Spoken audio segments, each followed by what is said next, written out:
welcome to the stage Senior Co-Founder and CEO, the lead convener of ServiceNation, Michael Brown. Thank you. Thank you, Alan Solomon, for giving us that charge, and thank you for leading this movement as a board member of the Corporation for National Service and as our chair. Your leadership is a big reason why we're at this precipice of enormous opportunity today.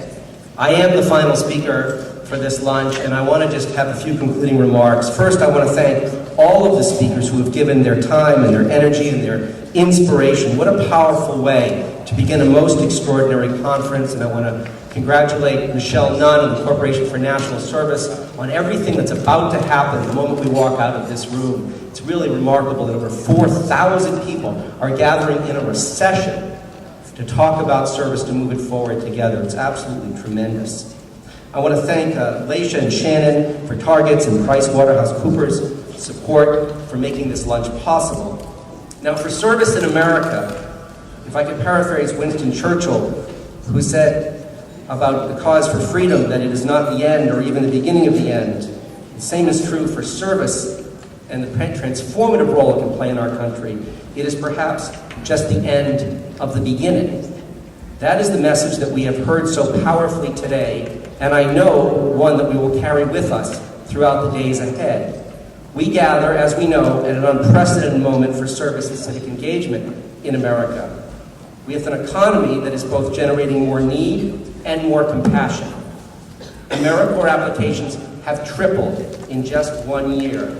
And the spirit of service in this country, led by the civic-minded millennials like Colin here today, wasn't he fabulous?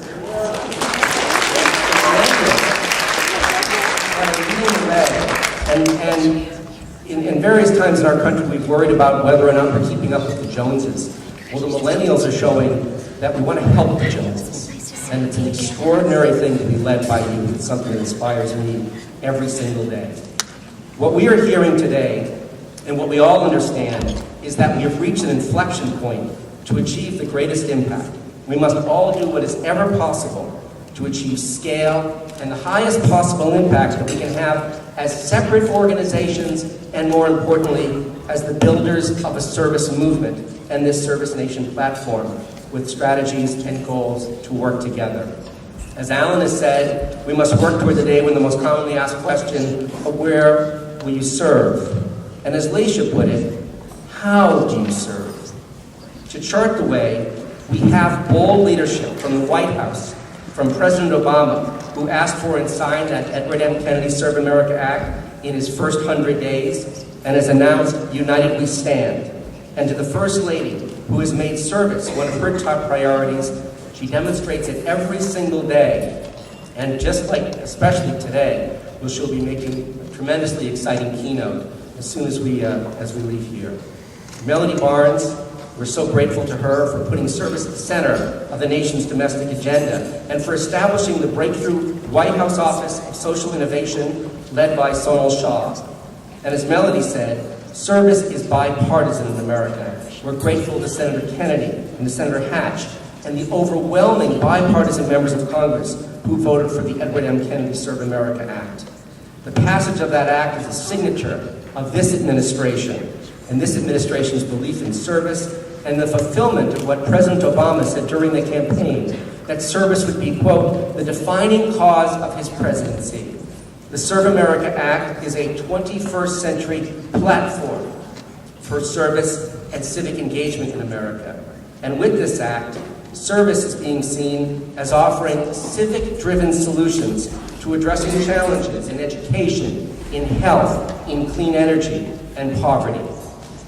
We as leaders in the service community, we need to work together to double down on demonstrating that service can be that solution, both as individual organizations and together as a united field of nonprofits, corporations, foundations, the White House, the Corporation for National Service, and as private citizens and universities and associations. One of our next goals can be to inspire infusion of the idea of service as solution, as strategies into a wide array of governmental departments at the federal, state, and local levels. Let's make service the most commonly reached for tool that government leaders interested in achieving breakthroughs in national problem solving turn to first, as well as we do in the civic sector. Volunteer generation and management, which the Act invests essential new resources in, is needed to drive the kind of scale and the consistent quality of the impact we seek, and to populate and fuel service solution strategies that social entrepreneurs and private sector leaders and governmental leaders are building to meet pressing problems. The nation, as we know, faces many challenges, some of which have been literally stuck for generations or more. Effectively harnessed and well managed, the civic energy of Americans can help those problems get unstuck. And is there anything that's more uniquely American to do than to reinvent the future and to get things unstuck? The call has been put forward to every American of all ages and backgrounds to serve, because we know that everyone can be great, and we also know that everyone is needed. We need to build and scale a concept of a service lifetime, from kindergartners volunteering in their communities, to full-time service by young adults, to weekend and evening service by families and companies, to encore service careers by seniors. Finally, as we have heard today, and we understand all intuitively, we need to infuse a spirit of service, of idealism, and of civic engagement into the very fabric of our culture, into the habits of the 21st century American heart, be it through military or community service.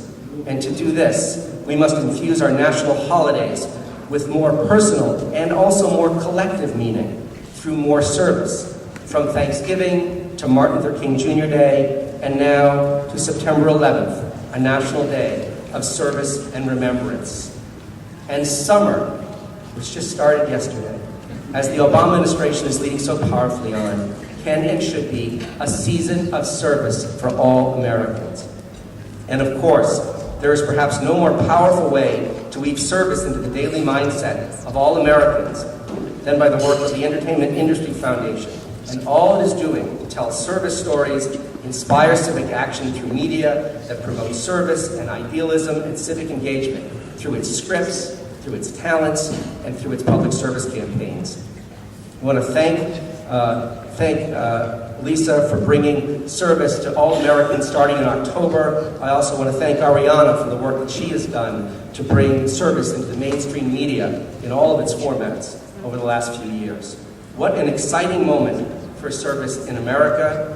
What an enormous amount we have to do. What a privilege it is to work with you all together. United we serve, onward we go.